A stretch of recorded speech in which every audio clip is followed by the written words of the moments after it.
Hello friends, இன்றைக்கி நம்ம கிச்சனில் தேங்காய் போலி எப்படி பண்ணுறது அப்படின்னு பார்க்கலாம். ரொம்பவே ட்ரெடிஷ்னலான டேஸ்டான ஸ்வீட் இது. வாங்க வீடியோக்குள்ளே போகலாம்.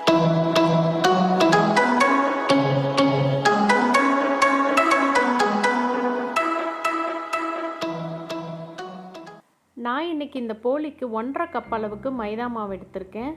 உப்பு, தேவையான அளவு தண்ணி, அப்புறம் கொஞ்சமாக எண்ணெய்.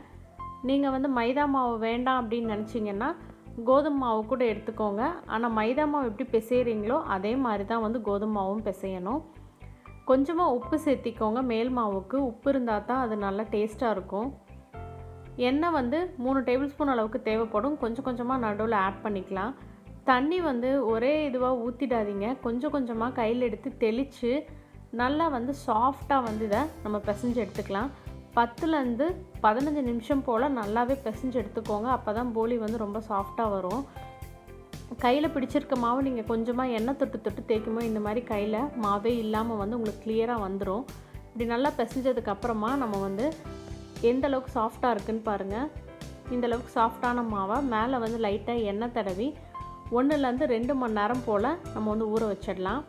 இப்போ பூரணத்துக்கு நான் 1 கப் அளவுக்கு தேங்காயும் 1/2 கப்பு கரும்பு சர்க்கரை, ஏலக்காய், நெய் எடுத்திருக்கேன். கொஞ்சமாக கடாயில் நெய் போட்டுட்டு தேங்காவை வறுத்துக்கலாம். ரொம்ப வறுக்கணும் அப்படின்ட்டு இல்லை, லேசாக அதில் இருக்க ஈரத்தன்மை போகிற வரைக்கும் வறுத்தா போதும். அதில் நம்ம எடுத்து வச்சுருக்க சர்க்கரை 1/2 கப்பு போட்டுக்கலாம். சர்க்கரை நல்லா இலகி உங்களுக்கு திரும்பவும் நெய் சேர்த்து கெட்டியாக பதத்துக்கு வர வரைக்கும் இதை நம்ம மிக்ஸ் பண்ணி விட்டுக்கலாம்.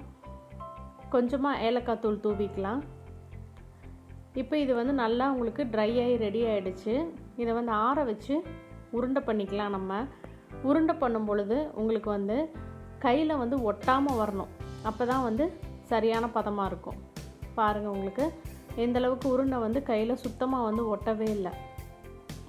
இதே மாதிரி எல்லாத்தையும் நம்ம உருண்டை பிடிச்சி வச்சிடலாம். இந்த 250 கிராம் தேங்காய்க்கு 10 உருண்டைகள் வந்துச்சு. இப்போ மாவு, பூரணம் எல்லாமே ரெடி ஆகிடுச்சு. நம்ம திரட்டிடலாம். ஒரு ஜிப்லாக் கவர் இல்லைன்னா வாழை இலை கிடச்சா நீங்கள் வாழை இலை யூஸ் பண்ணிக்கோங்க. அதில் லைட்டாக எண்ணெய் தடவிட்டு கொஞ்சமாக மாவு உருண்டை மாதிரி எடுத்துக்கிட்டு அதை நல்லா ஸ்ப்ரெட் பண்ணி விடுங்க கையிலையே. நான் பூரணமும் சின்ன உருண்டையாக தான் பிடிச்சிருக்கேன். மாவும் சின்னதாக எடுத்துருக்கறனால சின்ன சின்ன சைஸ் போலியாக வரும்.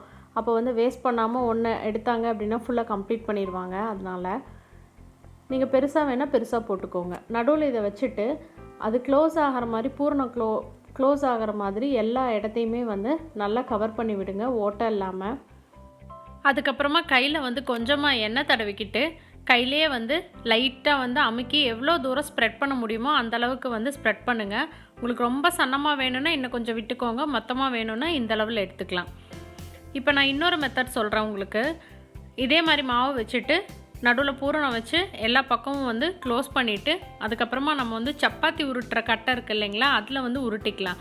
இப்போ இந்த மாவு எல்லாமே நம்ம க்ளோஸ் பண்ணிவிட்டு இது மேலே லைட்டாக எண்ணெய் தடவுன இன்னொரு ஜிப்லாக் கவர் வச்சுட்டு அது மேலே நம்ம அழுத்தி விட்டோம் அப்படின்னா எடுக்கிறதுக்கு ஈஸியாக வரும். பாருங்கள் நான் எந்த மாதிரி பண்ணுறேன் அப்படின்ட்டு. ஜிப்லாக் கவர் எண்ணெய் தடவி வச்சாச்சு. இதில் சப்பாத்தி உருட்டுற கட்டையை வச்சு அப்படியே லைட்டாக ப்ரெஸ் பண்ணிங்க அப்படின்னாலும் உங்களுக்கு நல்லா வரும்.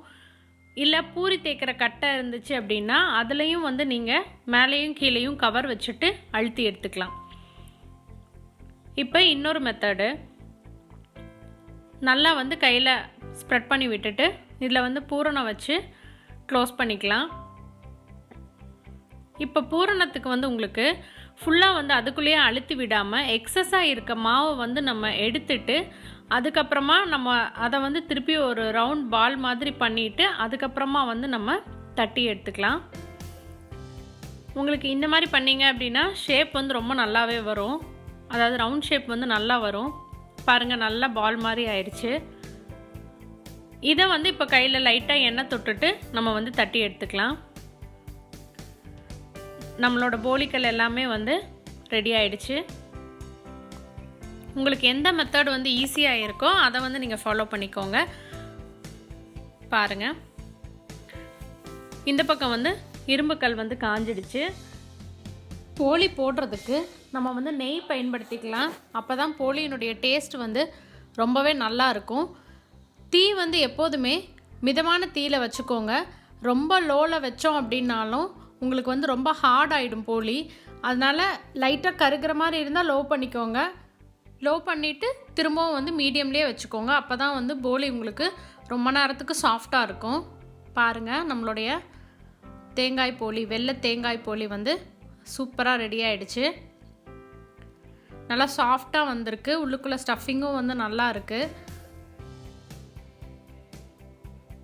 கண்டிப்பாக நீங்களும் இந்த மாதிரி போலி வந்து ட்ரை பண்ணி பாருங்கள். குக் பண்ணி பார்த்துட்டு எங்களுக்கு கமெண்ட் பண்ணுங்கள். இந்த வீடியோ உங்களுக்கு பிடிச்சிருந்தா மறக்காமல் உங்கள் ஃப்ரெண்ட்ஸ் எல்லாத்துக்கும் ஷேர் பண்ணுங்கள், லைக் பண்ணுங்கள். மறக்காமல் எங்கள் சேனலை சப்ஸ்கிரைப் பண்ணுங்கள். சுவை அறிந்திட சுவைத்து பாருங்கள். தேங்க்யூ.